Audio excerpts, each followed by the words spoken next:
tête de Kylian Mbappé. Allez, Kylian.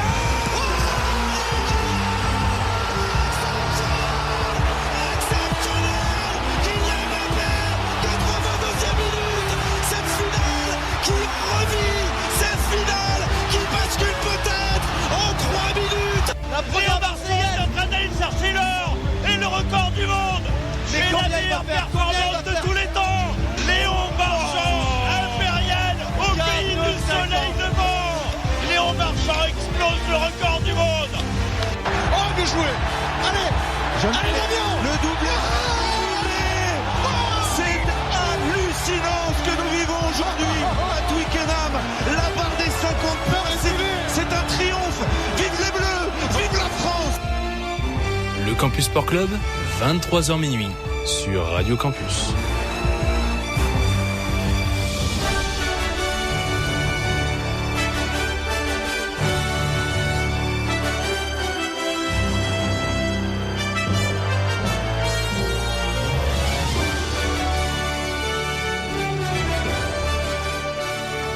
Bonsoir à toutes, auditeurs et auditrices de Radio Campus Lille. J'espère que vous allez bien. C'est Adrien Fédélé. On est de retour pour une nouvelle émission du Campus Sport Club. Votre émission 100% sport, bien sûr, sur 106,6 FM.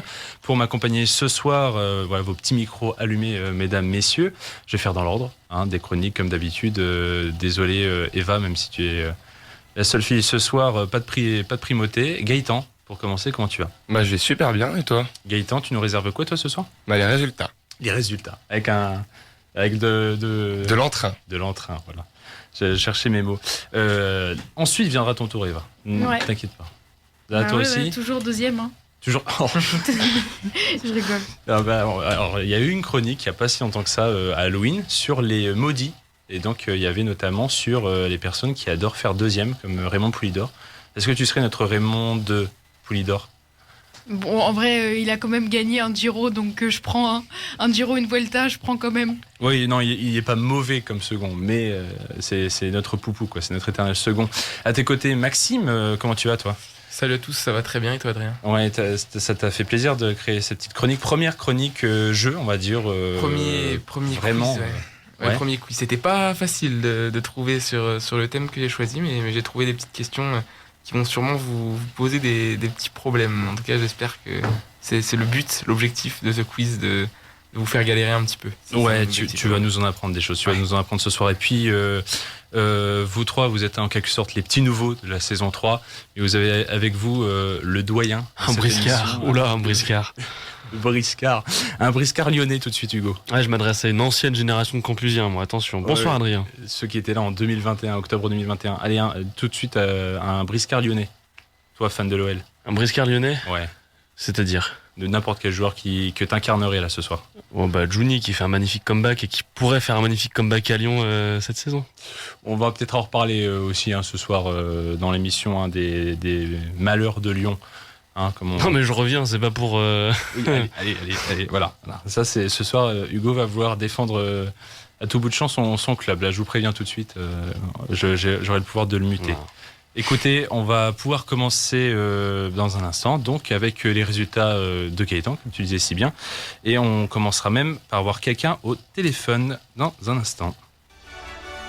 Score et performances marquantes, c'est maintenant dans les résultats du CSC. Puisque ce soir, il y avait un événement majeur au Palais des Sports Saint-Sauveur à Lille, avec une rencontre très importante.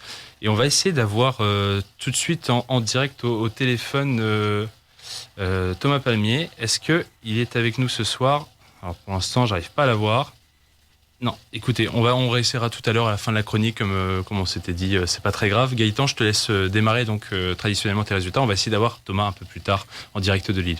Ok, on commence les résultats avec de la Première Ligue, les deux confrontations du soir qui ont lancé cette 15e journée. Wolverhampton s'est imposé 1-0 à domicile face à Burnley, relégable à la 18e place, but de Wang Hee-chan. Deuxième rencontre, le match Luton face à Arsenal. Le match n'est toujours pas fini, 88e, 3-3 entre les deux équipes. C'est une victoire qui aurait qui permettrait à Arsenal de prendre le large sur Manchester City et de potentiellement compter 5 points d'avance sur les Citizens. On en profite pour revenir sur la 14e journée du championnat anglais ce week-end avec la rencontre qu'il ne fallait pas manquer. Justement, Manchester City-Tottenham, au terme d'un match assez dingue, les deux équipes se sont finalement neutralisées 3 buts partout. Après avoir ouvert le score dès la 6e minute avec Heung-min Son qui a su profiter de la passivité de Jérémy Doku, les Spurs se sont finalement fait reprendre très rapidement, d'abord à la 9e minute avec un malheureux CSC de Son, puis à la 31e avec une superbe action collective conclue par Phil Foden. Au retour des vestiaires, il faudra attendre la 69e pour voir Tottenham revenir après un but de l'Argentin Giovanni Lo Celso. Les Citizens inscrivent ensuite le 3-2 à la 81e minute avec la première réalisation de Grealish, toute compétition confondue. Mais les joueurs de Postecoglou ont su faire preuve de caractère pour revenir une nouvelle fois au score et inscrire dans le Money Time le but du 3-2 avec un coup de casque ravageur de Kulusevski.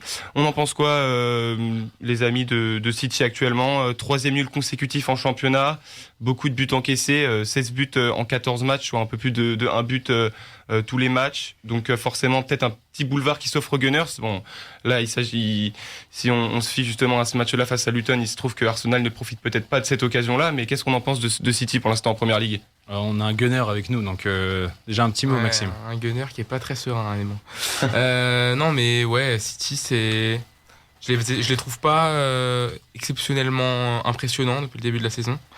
J'ai bien aimé leur match contre Leipzig courant de la semaine dernière. Ils font une belle remontada malgré le doublé de Openda pour Leipzig. Mais ouais, défensivement, c'est vrai que j'ai du mal à comprendre certains positionnements.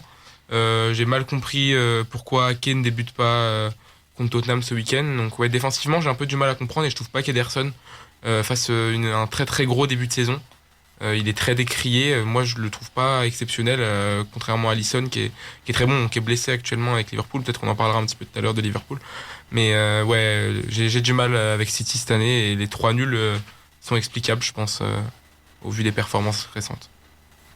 Avec ce match nul, du coup, Tottenham conserve sa 5e place, tandis que les hommes de Guardiola stagnent encore, chassés de près par Aston Villa, qui n'a décroché qu'un point de match nul ce week-end face à Bournemouth, et des Sky Blues qui se voient perdre même leur 2e place par Liverpool après leur victoire ce week-end 4-3 face à Fulham. Un match compliqué qu'ils voyaient même perdre à la 80e par le 3-2 inscrit par le milieu jamaïcain de Cordova. Finalement, c'est Liverpool qui l'emporte in extremis avec une égalisation de Endo à la 87e et le but victorieux signé Alexander-Arnold à la 88e. On descend un peu dans le classement pour retrouver Newcastle qui s'est disputé ce week-end la 6e place face à Manchester United. Duel remporté par les Magpies 1-0. Gordon à la réalisation. 3e victoire consécutive à domicile pour les joueurs de Newcastle qui, avec ce résultat, se rapprochent dangereusement du top 5. De son côté, Chelsea conserve sa 10e place avec une victoire ce dimanche contre Brighton 3-2 malgré l'expulsion de Gallagher à la 45e. Pour un 2e carton jaune, les Blues ont toujours mené au score à Stamford Bridge avec un doublé de Fernandez et un but de Colwill. En face du répondant, mais pas assez, but de Buenanote juste avant la mi-temps et João Pedro dans les derniers instants. Chelsea met fin à la série de 7 matchs sans défaite de Brighton qui occupe toujours la 8e place du classement. Direction notre beau championnat français avec un top 4 qui s'étire de plus en plus. Victoire sans surprise du leader parisien ce week-end face au Havre 2-0. Kylian Mbappé et Vitinha buteur, et le point négatif pour ce week-end pour les Parisiens, c'est bien sûr l'exclusion de Donnarumma qui s'est essayé au karaté. Nice toujours dans la course malgré la défaite des hommes de Farioli 1-0 face aux Nantais. Les Nantais qui restent toujours en quête du top 5, comme Brest, autre club de l'Ouest qui continue d'impressionner cette saison. Avec une victoire facile 3-0 face aux Clermontois, les Tisef signent leur 6e victoire en 13 matchs avec un doublé de l'attaquant droit Del Castillo et un but de Pereira. L'année dernière, à la même journée, Brest était en zone rouge avec seulement 10 points. Aujourd'hui, c'est le club breton qui brille le plus sur la scène nationale et qui sait peut-être sur la scène européenne l'année prochaine. On en dit quoi de Brest en Conference League l'année prochaine? Pourquoi pas? J'ai envie de dire que Brest est un peu dans la lignée de ces clubs qui, sur un début de saison, un peu comme Reims l'a fait plusieurs années. Comme Reims le fait cette année d'ailleurs. Comme Reims le fait cette année aussi, ils sont très bien classés, ils sont 5 ou 6e je crois. Reims, oui. Cette année. Ah, mais alors, en l'occurrence, j'ai l'impression que ce Reims de cette saison a l'air un peu plus solide que les Reims des saisons passées. On a vraiment l'impression que sur les 10 premières journées, ils savaient qu'il y avait des résultats à prendre et se maintenir facilement en Ligue 1. La Brest, déjà pour le maintien, je pense qu'ils sont tellement rassurés là-dessus. Est-ce que la dynamique peut tenir 38 journées? Non? C'est peut-être la question, je pense. Non. Bah, clairement pas. Tu vois, Reims, ils ont commencé très bien le début de saison et maintenant c'est un petit peu moins bon parce que tu peux pas capitaliser physiquement sur que des bonnes performances qui sont très rapides et très raccourcies dans le temps. Brest prend le même schéma mais dans un moment différent de la saison. il va falloir survivre à la trêve hivernale et voir ce que le mercato peut leur apporter. Et surtout voir ce que la fin de saison pourra leur donner comme fraîcheur physique. Et c'est compliqué pour les petits clubs. J'ai repensé aussi, attention à pas faire, ne pas tomber trop dans le piège d'une Lorientaise la saison passée, qui avait vu 2-3 gros talents, dont Terem Moffi, dont Ouattara, partir pour des sommes conséquentes. Donc pour un club, bien sûr, niveau vital, c'est important, mais Brest pourrait voir aussi partir peut-être 2-3 joueurs importants du 11 titulaire. Attention au mercato hivernal. On reste en Bretagne avec un nouveau faux pas pour les Rennais qui enregistrent une 3e défaite en 5 matchs, battus par les Marseillais 2-0 à l'Orange Vélodrome avec un but de Ounahi et de Pierre-Emerick Aubameyang. Une victoire qui permet aux Phocéens de se rassurer en championnat avant leur dernier match de poule d'Europa League dans 10 jours face à Brighton. Rencontre pour la première place du groupe B. 6e du championnat à la porte de l'Europa League. Justement, les Lensois se sont fait peur ce week-end à la maison contre les Lyonnais de Pierre Sage, entraîneur par intérim depuis la mise à pied de Fabio Grosso. Victoire des 100 erreurs 3-2, malgré une bonne performance des Guns qui ont mené au score en début de match. Buteur doublé de O'Brien pour Lyon, et pour Lens, Saïd est doublé de Frankowski. C'est donc le moment de revenir sur quelques rencontres qui nous ont marqué ce week-end, avec notamment le classique Barcelone-Atlético de Madrid, un match décisif dans la course au titre remporté par Barcelone 1-0 grâce à Joao Félix. Pas d'autre but, même pas une réalisation de Antoine Griezmann, toujours à 3 buts de devenir le meilleur goléador du club. Les Catalans, maintenant seuls 3e du championnat, recollent derrière le leader merengue et le dauphin Gérone. Retour sur le choc du week-end en Serie A, les interistes n'ont fait qu'une bouchée des Napolitains. Victoire 3-0 pour l'Inter avec comme buteur Calhanoglu, Barella et Marcus Thuram. Une victoire qui permet à l'Inter de reprendre la tête du championnat devant la Juve. Autre match qui a suscité l'intérêt des fans du ballon rond, Leverkusen-Dortmund, 13e journée de Bundesliga où les joueurs du BVB pensaient tenir la victoire 1-0 grâce à un but de Ryerson à la 5e minute. C'est sans compter la résilience des joueurs de Leverkusen qui n'ont rien lâché et qui finissent par recoller au score à la 78e pour la 8e réalisation en championnat de Victor Boniface. 13 matchs, 11 victoires et 2 nuls pour le leader de la Bundesliga qui, avec ce nul, laisse une chance à l'ogre munichois de revenir à hauteur. Avec ce maigre point, le Borussia occupe maintenant la 5e place du championnat, juste derrière Leipzig. Direction le monde de l'Ovalie maintenant avec la 9e journée du top 14 ce week-end. Le classico Stade français, Stade toulousain remporté par les Soldats Roses 27-12 à domicile au Stade Jean-Bouin. Cela faisait 3 ans que le club parisien n'avait pas pris le dessus sur son rival sudiste. Un match qui s'est enflammé dès le début avec un premier essai à la 6e minute signé Léo Barré, jeune demi d'ouverture prometteur. S'ensuit 2 pénalités transformées par Joris Ségon. Mené à 20-0 à la 50e, le 15 toulousain parvient à réduire l'écart grâce à 2 essais aplatis par Lebel puis Parassi, mais l'explosivité de Léo Barré, joueur formé à Massy, ne fait aucun cadeau aux rouges et noirs avec un dernier essai à 6 minutes de la fin. Une victoire capitale pour les Parisiens qui mettent fin à une série de 2 défaites consécutives et recollent la section paloise à la 5e place. De son côté, Toulouse est depuis quelques semaines à la recherche de performances, des gros problèmes défensifs évoqués par le staff, pointant une période d'adaptation compliquée pour la transition Coupe du Monde 2014. Vous en pensez quoi, vous, un peu du fait que la Coupe du Monde a redistribué pas mal de cartes au sein du top 14, surtout pour les grosses équipes, je parle. Ouais, c'est vrai que Toulouse avait pas mal d'absents liés à la Coupe du Monde. Je pense que c'est l'équipe du top 14 qui a été le plus touchée par ces absences-là. Et peut-être que ça joue en effet sur le jeu. Donc voilà, après, est-ce qu'on peut mettre tout sur le coup de la Coupe du Monde? Je pense pas. Mais en tout cas, c'est clairement probable que Toulouse soit vraiment impacté par ces manques qu'il y a eu liés à la Coupe du Monde. Et voilà. Et j'ai eu du mal à parler parce que Arsenal vient de marquer à la 97e minute un but de Declan Rice sur un corner. On mène 4-3. Et voilà. Tu t'arrêteras jamais. Hein. Non, je m'arrêterai jamais. Non, n'empêche, c'est la vraie définition d'un supporter de football, c'est bien. Victoire, donc je pense victoire 4-3 sur un but de Declan Rice. Voilà. Et donc Arsenal qui est en train de profiter pour l'instant du grand boulevard qui lui a été offert par Manchester City. Peut-être un avis, toi Eva, sur le rugby, là on revient... Sur le rugby, oui, on pourrait penser aussi au niveau de La Rochelle aussi qui peine à monter dans ce classement. Effectivement, La Rochelle avec Grégory Aldrit qui est blessé, qui va pas revenir avant janvier, il me semble. Donc c'est vrai qu'on voit quand même qu'il y a un effet Coupe du Monde sur les grandes équipes comme Toulouse et La Rochelle qui vont jouer ce week-end en Champions Cup, et ça va être décisif pour eux pour se relancer justement dans la quête du top 14.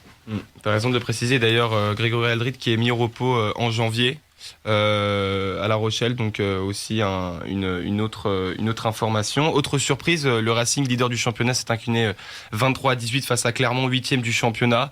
Le Racing 92 reste tout de même premier du top 14 d'un seul point devant le Racing Club de Toulon. Toulon qui a une nouvelle fois impressionné ce samedi avec une victoire bonifiée 36-13 contre la section paloise. 4e victoire consécutive pour le 15 de Franck Azema. On retourne rapidement maintenant sur du tennis avec la Next Gen Finals organisée à Jeddah en Arabie Saoudite. Un tournoi réunissant 8 espoirs du tennis mondial qui a donc pour objectif de promouvoir une nouvelle génération de joueurs. Parmi les 8 espoirs, on retrouvait notamment nos 2 Français souvent assimilés pour leur précocité, Arthur Fils et Luca Van Hache. Les 2 espoirs tricolores se sont d'ailleurs affrontés en demi-finale du tournoi. Une partie remportée 3-7-1 par Fils. L'Estonien s'est donc dirigé en finale pour affronter le Serbe Ahmad Medjedovic. ATP 113, le Français s'est finalement incliné en 5-7. Victoire de Medjedovic 3-7-2. Malgré cette défaite, Arthur Fils reste sur une année convaincante, tout comme son acolyte Luca Van Hache. De quoi bouleverser peut-être la hiérarchie tricolore à l'approche de la nouvelle saison et des Jeux Olympiques 2024. Je ne sais pas pour les adeptes de tennis si on peut faire un petite perspective sur cette année de Fils. Sur cette année de Fils, on a de quoi parler d'Arthur Fils parce qu'il a beaucoup joué, il a beaucoup gagné. Sur Luca Van Hache, il y a moins de contenu parce qu'il a été longtemps blessé. Il a eu une grosse période de méforme, on va dire, où il perdait vraiment quasiment tous ses matchs. Donc ouais, sur Arthur, c'est clair que c'est une très bonne saison pour lui et que ça présage vraiment du très bon pour la saison qui vient. Et il a même pas pris 2 semaines de vacances. Là, il est déjà de retour à l'entraînement pour préparer l'Open d'Australie qui arrive très rapidement. Mais ouais, vraiment, va falloir attendre pour voir sur les autres jeunes Français. Enfin, il y a Luca Van Hache, il y a Terence Atman qui a fait une bonne fin de saison, Arthur Cazot, faudra attendre de voir ça. Mais Arthur, c'est très bon. C'est une très bonne saison. C'est dommage qu'il y ait cette défaite contre Medjedovic, mais qui est très très bon aussi. Mais ouais, faudra attendre pour voir pour les autres. Ok. Petit tour maintenant sur du handball. Avec les championnats du monde féminin, la France médaillée d'argent en 2021 s'est montrée plutôt convaincante, même très convaincante en phase de poule, avec un perfect 3/3, dernier match en date hier soir face à la Slovénie, où nos Françaises ont une nouvelle fois brillé, victoire 31-27, un succès qui leur permet d'aborder le tournoi principal avec le statut d'invaincu. On termine ces résultats par en toute objectivité le meilleur sport à suivre à l'approche du grand froid, le biathlon, avec clap de fin pour cette première manche de Coupe du Monde à Östersund en Suède. Flashback sur la performance majuscule de notre Française Lou Jean Monod, auteur d'un week-end juste magique avec un doublé sprint-poursuite, une poursuite qu'elle s'est appropriée avec un 20/20 au tir. La Française s'est montrée combative pour accrocher les skis et suivre le rythme imposé par l'Allemande Franziska Preuss. Une fin de course haletante avec un sprint au coude à coude, finalement remporté par Lou. À seulement 25 ans, elle signe sa 2e victoire consécutive en Coupe du Monde et clôture cette première manche en tant que 2e au classement général. Pour les hommes, c'est une toute autre histoire. Nos 6 Frenchies ont clairement du mal pour ce début de Coupe du Monde. En témoigne la 16e place de Quentin Fillon-Maillet et la 24e de Émilien Jacquelin au sprint ce samedi. Fabien Claude figure comme le garçon le plus en jambes depuis le début avec cette 7e place à ce sprint. C'est tout de même le mieux le lendemain, dimanche, avec la poursuite où Quentin Fillon-Maillet retrouve ses standards et signe une 9e place. Implacable, le Suédois Samuelsson a survolé l'épreuve devant son public. De son côté, le rival historique de Martin Fourcade, Johannes Bö, finit à la 18e place, laissant planer le doute sur sa forme actuelle. Et un petit avis justement sur ce début de cette Coupe du Monde et sur cette première manche en Suède. C'est une Coupe du Monde qu'on aime bien. Il y a des nouveaux noms qui arrivent aussi au niveau des je pense notamment aux Norvégiennes. On a vu Knoten qui est quand même dans une forme assez exceptionnelle. Les Allemandes qu'on n'attendait pas forcément, avec Franziska Preuss qui fait un retour assez fracassant, Vanessa Voigt. Donc c'est assez impressionnant. Et puis on peut penser aussi à Lou Jean Monod qui quand même... c'est pas non plus une grande surprise de l'avoir arrivé à ce niveau-là, même si on l'attendait pas aussitôt peut-être dans la saison. Et puis parce qu'elle avait quand même fait 2 deuxièmes places l'année dernière. Donc pour moi c'est de bon augure quand même si tu disais qu'il y a quand même des mauvais résultats entre guillemets pour les garçons, mais on sait que leur pic de forme va arriver plus tard dans la saison. Et alors que par exemple habituellement, les Norvégiens et les Suédois ont plus l'habitude d'arriver très tôt en forme dans la saison. Donc, à voir sur Horsfilzen et puis en Suisse après jusqu'à Noël. En tout cas, clôture de cette première manche pour cette Coupe du Monde de biathlon. Ouais, une première manche très longue, toujours au Östersund, au moins qui pose les bases. Je monte le volume, j'espère qu'on t'a encore avec nous. Thomas, est-ce que tu nous entends? Je vous entends. Bonsoir super. à tous. Est-ce que vous entendez aussi Thomas en studio? Ouais, on l'entend. Ouais, vous l'entendez? Ouais, moi je l'entends. Moi. Ouais, vous l'entendez, super. Oui, pardon Hugo, tu voulais... merci, je pourrais parler à Thomas moi aussi quand même. Thomas, tu entends Hugo? Oui, bien sûr, j'entends Hugo. Oh, la bonne nouvelle de ta soirée. Vous ne vous quittez plus de toute manière. Donc, non. Très bien. Thomas, tu étais donc ce soir au match crucial du Lille Métropole Basket. Un match important parce qu'il y avait une finale historique en jeu pour le club lillois. Peux-tu nous dire le résultat, si Lille est passé donc, et qu'en est-il de la situation du LMB? Bah écoute, bonsoir à toutes et tous. Le LMB éliminé de cette Leaders Cup. Lille qui a gâché son avance du match aller face à Champagne Basket. Qui s'était imposé la semaine dernière de 5 points du côté de Reims. Et Lille qui s'est incliné ce soir 80-71. Donc défaite de 9 points qui élimine les Lillois. Rebelote par rapport à l'année dernière. On se souvient que le LMB était tombé de très haut face également à Boulazac. Les Lillois avaient remporté le match aller, avaient perdu le match retour. C'est la même chose. Cette année, le scénario se répète pour les hommes de Maxime Bézin qui souffrent ce soir véritablement de leurs absences. Marcos Toukaoumou est absent, l'un des joueurs majeurs du LMB. L'absence également aussi pour Lille de Shekina Mounanga bien sûr, mais aussi de Christian Yanga qui fait que forcément c'était compliqué pour Lille avec très peu de rotation et le LMB qui en fin de match a souffert physiquement. Donc voilà, Lille éliminé de la Leaders Cup, de cette Leaders Cup Pro B ce soir. La faute à quoi sur le parquet? Champagne Basket plus fort dans le jeu, dans le duel, ou Lille en manque d'adresse? Un peu des deux. C'est vrai que Champagne Basket a été beaucoup plus agressif, beaucoup plus intense, notamment défensivement. Le troisième quart-temps vraiment dit beaucoup de choses de ce qui s'est passé dans ce match. Il y a eu 25-6 dans le troisième quart-temps pour les joueurs de Champagne Basket. Ils sont largement mieux revenus des vestiaires que les Lillois. Dans l'intensité, dans l'agressivité, c'est ce que disait Maxime Bézin, on s'est fait tout simplement matraquer, c'est les mots qu'il employait à la fin du match.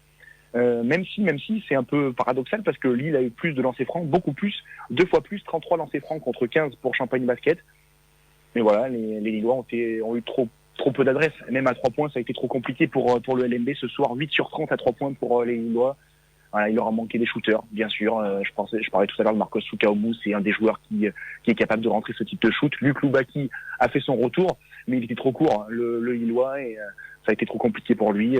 Voilà, ils ont fait ce qu'ils ont pu, les Lillois. C'est ce qui ressort aussi de ce qu'ils ont dit en conférence de presse après le match, notamment sur l'intensité, sur l'agressivité et sur leur débauche d'énergie. Maxime Bessin disait j'ai rien à reprocher aux joueurs. Jacques Eyoum disait également on ne peut pas avoir de regrets par rapport au combat qu'on a livré ce soir. Malheureusement, il a manqué un petit peu d'adresse pour Lille et un petit peu de gestion aussi, un peu d'expérience dans la fin de match. C'est une équipe jeune pour le LMB et il a manqué un peu de tout ça ce soir. Ouais, des blessés ces derniers temps, une élimination en Leaders Cup ce soir, en Coupe de France face à Vichy fin novembre. Petite série noire ou c'est le revers de la médaille de ce début de saison canon côté Lille? Honnêtement, je pense que c'est plus dû à l'accumulation des matchs. Lille, son championnat, ce sera évidemment la Pro B, la Leaders Cup et la Coupe de France. Ce sont des bonus pour un effectif lillois qui n'est loin d'être pléthorique, qui n'est pas taillé pour jouer 3 compétitions en même temps. L'élimination à Vichy en Auvergne en Coupe de France était logique. L'élimination ce soir amène beaucoup plus de regrets parce qu'il y avait largement moyen de faire mieux pour les Lillois. Il y a eu 3 déplacements en 7 jours pour Lille à la fin du mois de novembre. Maxime Bézin regrettait même de la part de son club de ne pas avoir mis tout en place, même dans le transport, dans l'hébergement, dans les modes de déplacement, que tout n'avait pas été mis en place pour la récupération notamment des Lillois. Et il le suggérait plus ou moins en substance que les nombreuses blessures lilloises étaient en partie dues à ça, l'accumulation des conditions un petit peu compliquées pour se déplacer. Donc c'est un tout pour le LMB qui accuse le coup vraiment, mais Lille est loin d'être en dessous de ses adversaires-là, donc contre lequel il perd. Mais l'accumulation de blessures, l'accumulation de petits pépins fait que malheureusement pour les Lillois, ça ne passe pas ce soir. Très bien. Eh ben écoute, merci beaucoup Thomas qui était à Lille donc ce soir. Tu as une bonne nuit de sommeil devant toi, bien méritée déjà. Bah oui. Écoute, merci beaucoup. On y sera arrivé à la technique. Exactement. J'ai magouillé. Écoute, merci Thomas et puis au plaisir de t'avoir soit en studio, soit au téléphone pour de bonnes nouvelles. Ouais, mais bonne fin d'émission à tous. Il est rarement annonciateur de bonnes nouvelles, Thomas. Attends, je répète. Il est rarement annonciateur de bonnes nouvelles, Thomas. C'est gentil, Hugo, merci. Ils sont adorables. Allez, bonne émission à tous. Merci à toi. Salut Thomas. Salut. Thomas qui a fait le job ce soir, mais pas le LMB, malheureusement. Je vous propose premier intermède musical de la soirée. On souffle un petit peu. Gaëtan, t'as super bien tenu tes résultats. En tout cas, bravo à toi. J'attendais le petit moment biathlon, forcément, savoir si on allait l'évoquer ou pas, cette luge en mono. Peut-être plus tard. On verra selon le temps de ce soir. Première pause musicale pour vous, auditeurs, auditrices de Radio Campus Lille. J'espérais le back-to-back. Côté parce qu'on parlait basket forcément, donc j'étais là-dessus.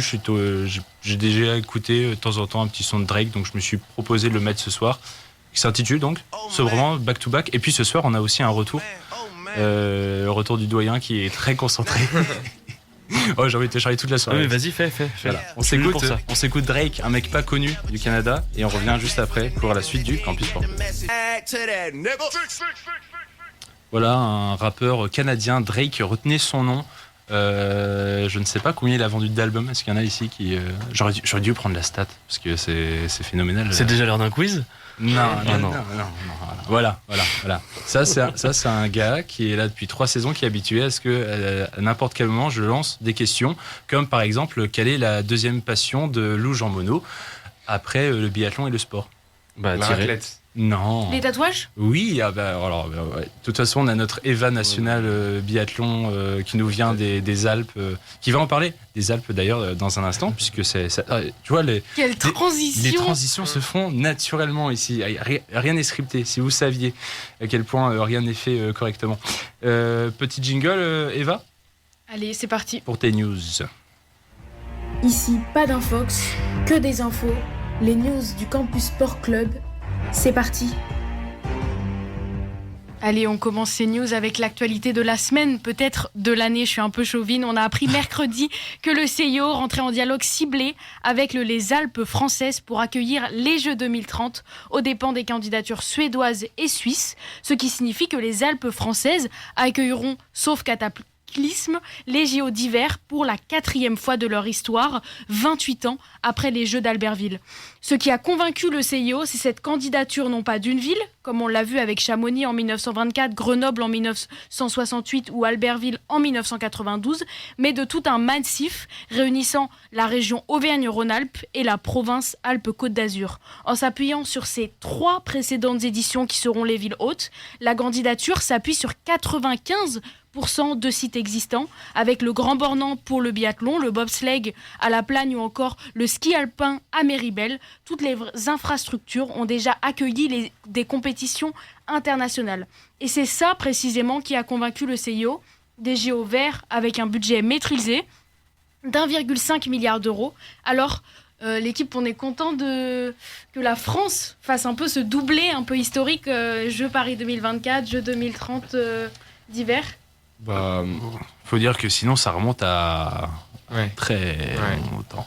C'est vrai. 92, t'as dit, c'est ça ? 92, ouais, 28 ans exactement. Déjà, 92, c'est dire mon père avait mon âge et portait la flamme olympique. Donc maintenant que je vois mon père, j'ai oui. Et on l'embrasse.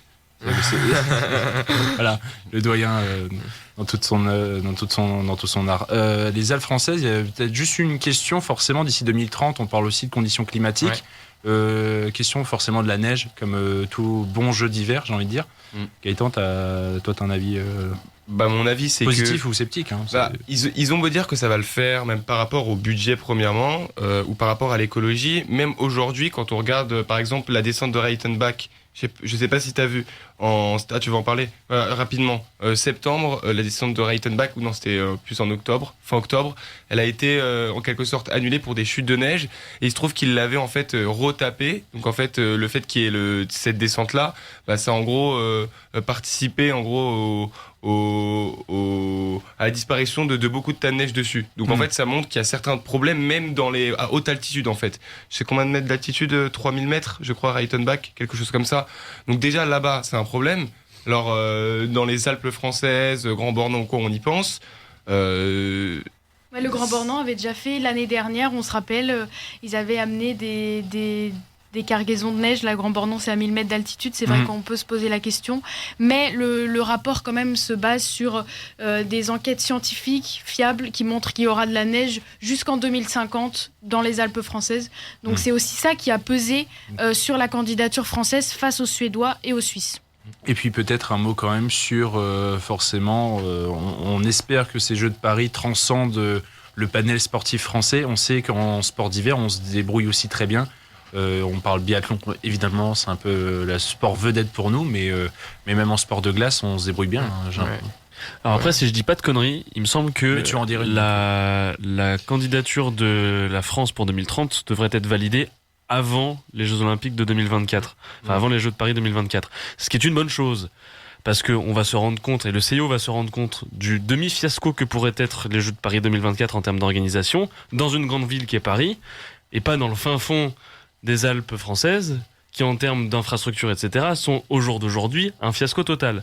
Donc c'est pas plus mal que la candidature soit validée avant les Jeux de 2024, parce que ça porterait la France au moins au moment de la candidature. Après, je pense que le nuage d'enthousiasme s'estompera. Et peut-être à l'inverse, du coup, avoir la nouvelle juste avant les JO, que les JO peut-être ne se passent pas bien du tout. Ensuite, de tout de suite pointer du doigt, du coup, ces nouveaux jeux organisés sur le sol français. Mais bon, on va quand même rester positif d'ici là, et rien n'est fait, a priori. Et on aura la réponse, comme tu disais, avant les Jeux de Paris 2024. On reste dans les sports d'hiver avec le début catastrophique de la saison de ski alpin masculine. Avant ce week-end, sur les 4 courses programmées, une seule avait pu avoir lieu. Et les 2 descentes et le Super G de Beaver Creek dans le Colorado ce week-end n'ont pas échappé à la règle. Les chutes de neige et rafales de vent ne garantissaient pas la sécurité des skieurs. Après l'image polémique de la pelleteuse qui a détruit le glacier de Théodule par manque de neige pour accueillir la Coupe du Monde à Zermatt-Zervinia, et là les conditions climatiques qui empêchent la tenue des épreuves, est-ce que on devrait repenser ce calendrier de ski alpin qui, comme tu le disais Gaëtan, débute fin octobre, voilà. Oula, c'est toujours des questions compliquées, parce que je sais même pas comment est élaboré le calendrier, s'il n'y a pas des villes qui imposent ou qui insistent aussi pour avoir certains créneaux, certaines dates pour ce qui est du public. Mais là, je pense que c'est pas forcément selon des pays, c'est un peu à l'échelle internationale où ça relève quand même presque, tu parlais de fin octobre, que ça commence à devenir tôt, fin octobre. En fait, ça dépend des températures. En pleine question du dérèglement climatique, je veux dire, prochainement, ça sera fin août, quoi. Ouais. Ça va se décaler d'année en année, donc ça, c'est la question des scientifiques. Moi, je veux dire, est-ce que je suis légitime pour recaler le calendrier? Je pense pas. Non, mais il est clair qu'il y a un sérieux problème. Non, mais on pense par exemple au biathlon qui commence fin novembre. Il y a déjà moins de polémiques. Est-ce que justement, on pourrait pas... Je pense que le premier pas à faire, c'est de se calibrer un peu plus sur l'hiver qui démarre forcément de plus en plus tard. On l'a bien vu. Après, c'est l'hiver partout à un moment donné dans le monde. Hein. Oui. C'est l'avantage d'avoir 2 hémisphères. Oui. Non, mais vraiment, mais pour le coup, pour moi, il y a 2 problématiques qui se confrontent. D'un côté, le climat et les conditions, et de l'autre côté, les athlètes qui veulent avoir une saison un peu plus longue pour avoir un peu le temps de se reposer, avoir des courses un peu moins rapprochées. Et c'est une problématique qui est importante pour eux, sachant qu'ils ont la Coupe du Monde d'abord, et puis après, il y a le championnat aussi avec lequel il faut enchaîner et qui est compliqué aussi à faire. Donc, c'est juste avant la fin de saison, les championnats du monde comme en biathlon qui se glissent. Exactement. Ça, donc, est-ce que, enfin voilà, il y a les 2 problématiques que les instances doivent essayer de gérer ensemble. Et je me mets à leur place, ça doit pas être évident. En tout cas, ça fait plus beaucoup de descentes pour Alexis Pinturo, tout ça. Effectivement. Lui qui essaye qui essayera cette saison de gagner de devenir un des seuls à avoir de gagner dans les 4 disciplines. Donc ça va être. On va suivre ça avec attention. Peut-être en Italie dans 2 semaines, dans 10 jours. Ouais. Ou à Val d'Isère, il n'y aura pas de descente. Justement, ma transition avec Val d'Isère. Les skieurs se retrouveront ce week-end à Val d'Isère. Au programme, un géant et un slalom. Donc on espère Alexis Pinturo sera sur le géant et Clément Noël sur le slalom pour commencer bien la saison. Allez, on continue ces news avec une actualité qui va réjouir un chroniqueur autour de cette table. Encore sur les Gunners ? Maxime Paulin, avec le retour annoncé de Rafael Nadal pour le tournoi ATP 250 de Brisbane en Australie, du 31 décembre au 7 janvier. Un retour qui fait forcément parler puisque l'Espagnol, désormais 663e mondial, n'a pas joué depuis le 18 janvier et sa défaite au deuxième tour de l'Open d'Australie face à l'Américain McDonald's.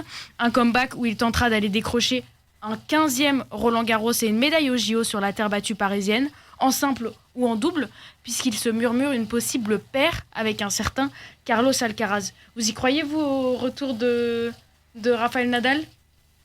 On y croit, oui, puisqu'il va arriver. Faut que je sois. Ouais, mais faut que je sois. Retour en forme. Oui, voilà. C'est le retour, il va arriver. Et le retour en forme, j'ai envie d'y croire, mais on sait que physiquement, c'est tellement compliqué. Ses problèmes physiques, c'est depuis toute sa carrière. Mais après, ce qu'il faut se dire, c'est qu'il sera à l'Open d'Australie parce qu'il y a son classement protégé. De toute façon, il aurait été en wildcard, quoi qu'il arrive. En 2024, ça ne servira à rien de regarder le classement mondial de Rafael Nadal. C'est bien le seul des 2000 potentiels athlètes professionnels qui sera béni.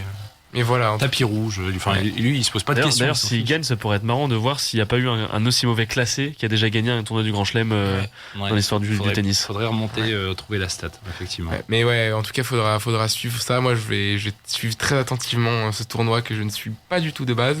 Mais je pense que c'est le mieux et la paire avec Alcaraz, je pense que ça peut vraiment faire quelque chose de pas trop mal sur les JO. Je pense pas qu'ils se présenteront ensemble à Roland Garros. Je pense que Nadal essaiera de se concentrer, lui de son côté, sur un Roland Garros solo et Carlos aussi beaucoup sur revenir en forme après sa déconvenue l'année dernière.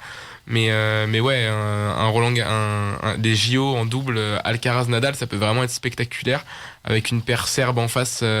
J'ai vu que Djoko jouait pas mal avec Medjedovic ou Kekmanovic. C'était Kekmanovic avec qui il jouait pendant la Coupe Davis. Donc une finale Djoko Kekmanovic, Alcaraz, Nadal, ça pourrait être ouf. Avec l'ATP Cup aussi qui démarre là sur fin décembre, janvier, on aura peut-être des doubles qui se dessineront en tout cas, ou des tentatives en lien avec la coupe entre nations. Un autre retour fracassant, mais pas d'un sportif, mais bien de la ville de Lille, puisqu'après 1960 et 1994, c'est la capitale du Nord qui accueillera le grand départ 2025 du Tour de France. Jeudi ont été révélées les 3 premières étapes de cette édition 2023, avec une première étape 100% lilloise promis pour les sprinteurs, avec une arrivée au pied de la citadelle. La seconde, entre Leuvin-Planck et Boulogne-sur-Mer, sera une étape d'usure de 209 km, promis pour les baroudeurs avec 3 côtes en fin de parcours. Enfin, on terminera la dernière étape 100% nordiste entre Valenciennes et Dunkerque, où il faudra faire attention aux bordures. Alors, vous êtes content, vous, de ces 3 premières étapes annoncées, malgré l'absence des pavés, quand même, où on pouvait espérer une belle explication entre cadors, comme ça avait été le cas il y a 2 ans au Tour. Déjà, la première question, c'est est-ce qu'on sera encore là en 2025 dans le coin ? Mais je pense que seul l'avenir nous le dira. Non, Eva sera déjà au Grand Bornand. Elle sera déjà en train de préparer les pistes pour 2030. Ça sera en fin d'année. La Coupe du Monde au Grand Bornand revient dès 2025. Elle accueillera la Coupe du Monde au Grand Bornand, donc peut-être que j'y serai effectivement, mais pas en été. Non, quand même. Sinon, il y a un truc. Sinon, le dérèglement climatique, là, il est vraiment chaud. Là, Gaëtan, il va vraiment s'énerver là quand même. L'histoire de neige. Non, 3 étapes, donc fort sympathique, juste pas de pavé comme tu dis. Pas grand chose à redire pour l'instant là-dessus. On va surtout voir comment est ce Tour de France 2024 avant de se pencher sur 2025. Le seul truc qui est intéressant dans le Nord, en l'occurrence, c'est les pavés. Ils disent 3 côtes pour la deuxième étape. C'est des côtes dans le Nord, quoi. C'est bon, arrêtez avec vos montées là, aux petites collines. Il n'y a pas de 400 mètres de dénivelé. C'est pas. Enfin, ça fera pas peur. Après 200 km de route, oui, ça peut faire mal, mais. En l'occurrence, je crois qu'il y a 2500 mètres de dénivelé sur l'ensemble de l'étape. Sur l'ensemble ? Ouais. C'est une étape vraiment. C'est pas énorme, mais après 200 km, oui, effectivement, c'est vrai que c'est beaucoup, mais. Ça ressemble un peu à une classique, mais c'est vrai que sans pavé, ça. Aux spectateurs, quand tu leur vends du dénivelé dans le nord de la France. Oui. Ça fait pas venir beaucoup de monde. Ouais, je suis d'accord on a vu Cassel, les championnats de France en juin dernier, qui était quand même assez sympathique, mais tu vas pas proposer une boucle pendant une étape, donc ça n'a pas du tout le même effet. Une petite dernière, Eva ? Oui, une petite dernière, on ne retiendra pas la première défaite de Nice face à Nantes ce dimanche à la Beaujoire, mais ce drame. Avant la rencontre, un ultra-nantais membre de la Brigade Loire a été poignardé par un chauffeur VTC qui transportait des supporters niçois. Une mort qui fait froid dans le dos après les incidents qui ont eu lieu, notamment lors de l'Olympico qui aura lieu demain, et relance le débat sur l'encadrement des supporters. Amélie Oudéa-Castéra, la ministre des Sports, soutenue par Vincent Labrune, président de la LFP, Ligue de football professionnel, sont pour l'interdiction des déplacements des supporters lors d'un match, lorsqu'un match est placé à haut risque. Qu'est-ce que vous en pensez, vous ? C'est une bonne situation, une bonne solution ? Autre truc à dire, à part que, je veux dire, c'est tellement une succession. J'espère que c'est la goutte de trop. Je pensais avoir vu déjà beaucoup quand on avait fait l'émission par rapport à Fabio Grosso et ce qui s'était passé à Marseille. Là, c'est encore des débordements, et là, pire qu'un débordement, je veux dire, c'est un décès, on va aller jusqu'où, en fait, au niveau du hooliganisme. J'ai l'impression d'être dans les pays de l'Est.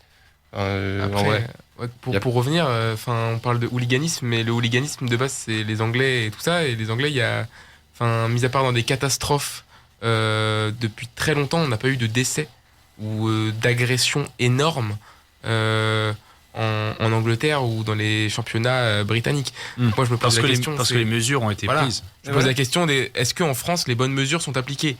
La réponse est très logiquement aujourd'hui et très visiblement non. Puisque on l'a vu à Marseille, d'accord, il y a eu des mises en place autour du bus, mais comment on peut faire quand il y a autant de supporters et si peu d'effectifs de police et de protection autour d'un bus aussi important ? Voilà, c'est la question que je me pose. Voilà, c'est tout.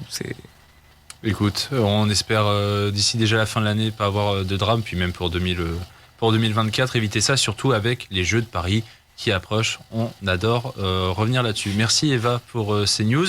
On se coupe encore, on se donne encore quelques minutes pour reprendre notre souffle. Une petite chanson en lien avec la chronique qui viendra juste après cette musique, puisque ça sera Maxime qui nous a préparé quelques petites questions. Je sais pas si vous y étiez, vous. Sarah Larsson avec David Guetta. Oui. C'est l'ère de l'Euro 2016, le dernier Euro en France, qui aussi lui c'était pas super bien terminé, je crois, il me semble, mais j'ai fermé les yeux après un poteau de Gignac, donc je sais plus ce qui s'est passé. On revient juste après ça pour quiz et immanquable. On est de retour dans le Campus Sport Club, cette 12e émission de l'année, si on ne compte pas bien évidemment le petit hors-série sur Halloween que vous avez peut-être suivi en direct sur Radio Campus Lille 106,6 FM. Vous êtes peut-être aussi sur le DAB+, ou sur campuslille.com, le site de la radio. Vous retrouverez cette émission dès minuit 1 pétante dans la rubrique programme en replay et plus tard bien sûr sur YouTube, Spotify, Deezer. On continue, il nous reste encore quelques minutes. Maxime, impatient peut-être, je ne sais pas, de dévoiler ses questions. Ouais, un peu impatient. Un petit peu quand même, un petit jingle quand même. Ouais, petit jingle, allez petit jingle. Êtes-vous incollable sur les tirages de l'Euro de football ? C'est ce que nous allons voir tout de suite. C'est l'heure du quiz dans le CSC. J'aime bien la réaction de Gaëtan qui a fait le surpris, sachant qu'il a quand même prévenu à l'avance. Quand même, mais je ne sais pas si tu as vu passer l'info. Gaëtan pensait que c'était sur l'euro en général, mais moi j'ai vraiment pris sur les tirages de l'euro. Pourquoi les tirages de l'euro ? On va le redire aussi en 30 secondes, recontextualiser. Pourquoi les tirages de l'euro ? Puisque c'était lundi, on a eu le tirage de l'euro, c'était hier, on a eu le tirage, ou c'était dimanche ? Samedi. C'était samedi ? On a eu le tirage de l'euro 2024 qui s'est déroulé quelque part, et c'est la première question de ce quiz. Ceux qui ont suivi, est-ce que vous savez où a eu lieu le tirage au sort des poules de l'Euro 2024 ? À Hambourg. Ouais, c'est exactement ça. À Hambourg, en Allemagne. C'est cette 17e édition de la compétition. C'est donc dans la ville allemande de Hambourg où s'est tenu le tirage.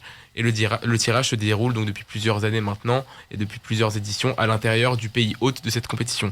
Sachant que pour l'Euro, parfois c'est dans plusieurs pays. On l'a eu en 2008 avec la collaboration Autriche-Suisse. On l'a eu en 2020 avec la collaboration de l'ensemble de l'Europe. Là, c'était vraiment tout partout, donc voilà.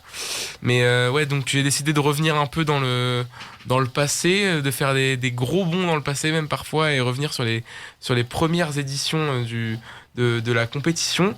Alors est-ce que vous savez où a eu lieu et pour quelle année a eu lieu le premier tirage de la compétition de l'Euro ? Premier tirage, je pense, année c'est 1959. Non. 60 alors ? Non. Justement. Même pas. 58. Non. Encore avant. Non, il n'y a pas eu de Justement. tirage pour les premières éditions. Voilà, exactement. Donc ça doit être, moi je dirais dans les années 80, les premiers tirages. Ouais, non. Avant Ouais. 72. 72. Non, avant même. 67. Non. 5. 6. La réponse c'était tout début 64. Parce qu'en fait, il n'y a que la première édition où il n'y a pas eu de tirage au sort. Ok. Donc c'était pour la deuxième édition de la compétition. À ce moment, le fonctionnement de la compétition était très différent. On avait une phase préliminaire avec des poules en match aller-retour, donc qui prenaient énormément de temps dans les différents pays, puis des phases finales. Et à partir des demi-finales, on avait un Final Four, comme on a l'habitude de voir, là dans un même pays, mais pas dans les mêmes stades. Donc par exemple, la France, qui a plusieurs fois accueilli l'Euro, a eu le Vélodrome et le Parc des Princes pour les phases finales, et la place pour la troisième place se jouait au Vélodrome, tandis que la grande finale se jouait au Parc des Princes. Donc c'était un petit peu compliqué dans l'édition. Donc c'est à partir de l'édition 84 en France justement que le déroulement de la compétition s'effectue entièrement au sein d'un pays ou de plusieurs, comme j'ai pu le dire tout à l'heure avec 2008. On est pionniers, nous. Et après, des attends, pionniers. Ce qu'il n'a pas dit, c'est qu'après, il faisait un laser game, un Shifumi, une course de chien, et ensuite il jouait le dernier match pour savoir si c'était bon ou pas. Lui fais pas perdre trop de secondes, toi, parce que j'en enlève sur ta rubrique. Donc on va continuer avec une question, allez, un peu peut-être plus abordable. Quelle équipe la France a-t-elle affronté le plus en phase de groupe de l'Euro ? En phase de groupe. Le Danemark. Le Danemark, en phase de groupe de l'Euro, donc c'est le Danemark en tout. C'est le Danemark en phase de groupe de l'Euro, donc 3 fois, en 84, en 92 et en 2000. Mais c'est aussi 7 fois en tout, avec donc 3 euros et 4 Coupes du Monde. Oui. C'est l'adversaire que la France a le plus affronté. On les aime bien, nos petits Danois. Ouais, en tout dans les compétitions. Et justement, à l'Euro, ça s'est assez bien passé pour les deux équipes, puisqu'en fait, en 84 et en 2000, la France remporte la compétition, tandis qu'en 1992, quand on tombe avec le Danemark, c'est le Danemark qui remporte la compétition. Donc on se porte chance, dommage qu'on tombe pas avec eux cette année. Voilà. Mais une nouvelle fois, la France affronte une équipe qu'on a l'habitude de voir très souvent en ce moment dans nos phases d'élimination et de qualification pour les différentes compétitions européennes. C'est les Pays-Bas. Mais combien de fois les Néerlandais se sont-ils retrouvés avec la France en phase de poule, et combien de fois les Autrichiens, l'autre adversaire connu de la France, se sont retrouvés en poule d'Euro avec nos Bleus? Je pense qu'il y a un piège. Je pense que les Moi, Pays-Bas, je pense que c'est 1. Ouais, c'est ce que j'allais dire. Première fois que les Pays-Bas se retrouvent avec la France. Non. Les Pays-Bas, c'est la 3e fois, après 2000 et 2008. Et l'Autriche, c'est la 4e fois. L'Autriche, c'est la première fois. C'est la première fois, l'Autriche. Je Première savais. fois en phase de poule. Mais ouais, les Pays-Bas, c'est un assez mauvais souvenir pour les Bleus quand même. On n'a jamais fini devant eux en Euro, 2e en 2000, mais on remporte la compétition au final, donc ça va. En 2008, c'était beaucoup plus compliqué, on le sait, on finit dernier de poule. Vraiment une compétition où on a très très très peu vu l'équipe de France. Ouais, 2008-2010, très très bel enchaînement. Ouais, très très bel enchaînement. Petit coma de l'équipe de France. Coma était belle. On a une question sur ceux qui procèdent maintenant à ces tirages. On sait qu'ils ont l'habitude de faire passer des grands joueurs de l'Euro. Donc en 2016, c'était Philippe Lam. Donc voilà, en 2020, on avait eu qui ? Je sais plus qui on avait eu, mais en tout cas cette année, en 2024, pour 2024, c'est Gianluigi Buffon qui a effectué le tirage au sort de la compétition. Oui, j'attendais. Sauriez-vous me dire qui a été le premier joueur professionnel à participer à un tirage au sort? Donc un indice. Ancien joueur. Un ancien joueur a participé. Cruyff. Non, c'était en 96. C'était pour le tirage au sort de la 96. Attends, il est européen quand même. 96. Il est européen. Il y a pas, tu t'invites pas Maradona. Européen. Et Ouais. attends, tu peux répéter ta question parce que je l'ai mal compris. 96. Le premier ancien joueur à avoir participé à un tirage au sort, à avoir tiré les boules d'un tirage au sort. Il est anglais. Il est anglais. Sir Bobby Charlton. forcément. Non. Ah. 96, un attaquant. Gary Lineker. Gary Lineker, exactement. Bon, gosse. En 94 à Manchester. Je l'avais que sur FIFA. En 94 à Manchester pour l'édition 96. Donc les seuls Français à avoir pu tirer ces boules-là, c'est bien sûr les deux plus grands Français pour l'instant, Michel Platini et Zinedine Zidane. En 2000 pour Platini, en 2008 pour Zidane qui était accompagné de Andrei Shevchenko. Et on arrive à la fin de ce quiz. On a dû un petit peu une en plus, une petite dernière. Allez, une petite dernière. Une citation, Kikadi, comme dirait le RMC. qui a dit on échappe au groupe de la mort, qui est celui de l'Espagne, l'Italie, la Croatie et l'Albanie. Ce groupe B ressemble à celui qu'on avait eu à l'Euro précédent avec l'Allemagne, le Portugal et la Hongrie. Ce tirage nous avait obligé à laisser des plumes et être tout de suite à 100% sans pouvoir monter en puissance. Là, c'est plus favorable. La qualification est à notre portée. C'est Giroud. Qui est-ce qui a dit ça? Non, c'est les 3 que j'ai trouvés. J'en ai essayé d'en trouver un autre et c'est trouvable. C'est un ancien 98 champion du monde. Thuram. Non. Barthez. Non. Non, notre ami Titi. Non. De Sailly. Non, un mec qui est plutôt média en ce moment. Qui est plutôt média depuis longtemps. Dugarry. Non, qui est pote avec TF1. On va tous les faire, de toute façon. Lizarazu. Bichente Lizarazu, l'ancien latéral gauche de l'équipe de France, s'est livré. Ah bah oui, ça devait être dimanche sur Téléfoot. Sur le tirage des Bleus et sur le groupe de la mort de la compétition, donc celui qui considère comme le groupe de la mort, donc Espagne, Italie, Croatie, Albanie, ça va être un vrai gros groupe, ça. Désolé pour nos amis albanais, mais voilà, en tout cas, ça risque d'être compliqué pour eux. Mais voilà, il s'est confié dans un entretien accordé à l'équipe ce dimanche, justement, juste après le tirage. Si les Albanais pouvaient en sortir une ou deux pour éviter d'en croiser, ce serait beau. Il pourrait peut-être sortir l'Italie, qui est pas très mauvaise, qui est pas très bonne en ce moment. Super. Merci Maxime pour ces quelques questions. Pour rappel aussi, le 4e membre du groupe de la France n'est pas connu puisque ce sera un barragiste. Donc on attendra mars enfin pour revenir sur ce groupe-là et pouvoir le juger à sa juste valeur. Hugo, t'as quelques minutes pour nous? Bien sûr, 4 exactement, un peu moins. Petit jingle quand même, et puis t'en auras un peu moins maintenant, tu vois, parce que je parle, je te fais perdre du temps. Sortez de quoi noter. Pour ne rien manquer de la semaine sportive à venir, les immanquables, c'est maintenant. Tu vas commencer par Lyon, peut-être, demain? Oui. Bah oui, évidemment que je vais commencer par Lyon avec le match. J'allais dire match à rejouer, mais finalement c'est un match à jouer puisqu'il n'a pas eu lieu. L'Olympico, Marseille-Lyon, qui avait été reporté à cause des incidents qu'on connaît et qui avait eu lieu dans la cité phocéenne il y a quelques mois maintenant. Demain, on retrouvera encore du football aussi de l'autre côté de la Manche avec Manchester United contre Chelsea et Aston Villa qui accueillera Manchester City. Un match à suivre puisqu'il s'agit quand même de la lutte entre le 4e, Aston Villa, et City, le 3e. Donc match relativement intéressant pour cette statistique-là. Vendredi, toujours du football avec Lens qui ira jouer à Montpellier. On parle quand même un peu des locaux. Et de la Bundesliga samedi avec Dortmund, le 5e du côté de notre championnat allemand, qui affrontera Leipzig, 4e.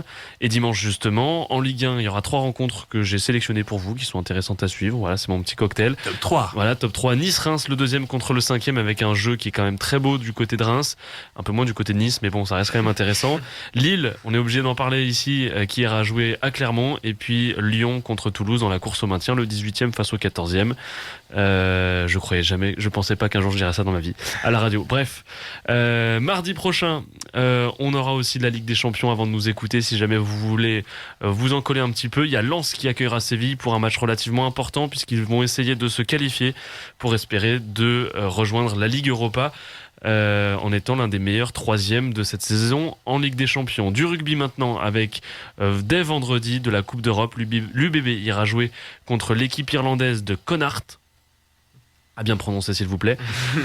Samedi, il y aura le Loup aussi qui ira jouer à Bristol. Toulouse recevra Cardiff. Toulon accueillera Exeter et Bayonne se déplacera dans la province du Munster. Bon courage à eux, ça va être compliqué.